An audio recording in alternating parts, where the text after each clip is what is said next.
صباح الخير. عندنا سلطان مراد الثاني بنى مدرسة تكية، اللي تكية المدرسة، وبنى المرادية.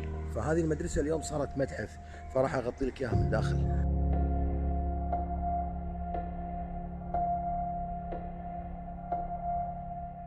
غرفة رقم 1، هذول المصاحف.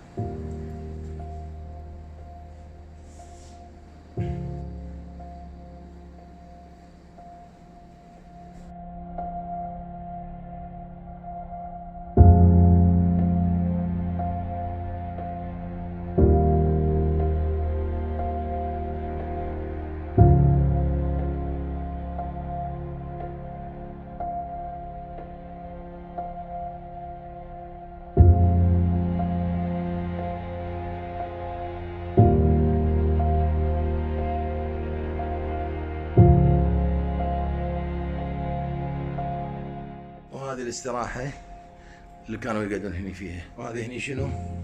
كسوة الكعبة. هذه كسوة الكعبة.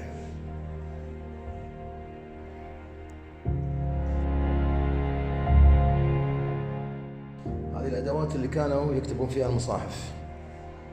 وهاي البرديات.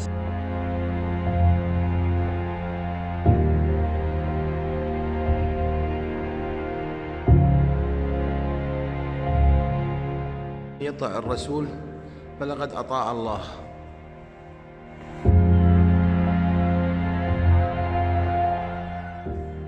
شيء حلو لما الناس تحافظ على تراثها، يعني هذا.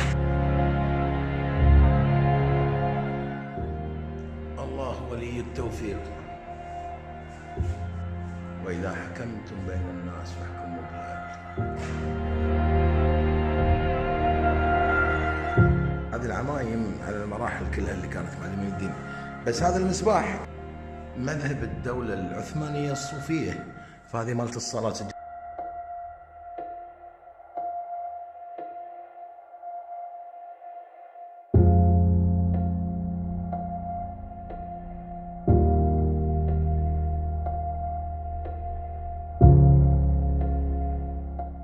تطلع برا انت هني 700 سنة قبل التاريخ، ولما تطلع برا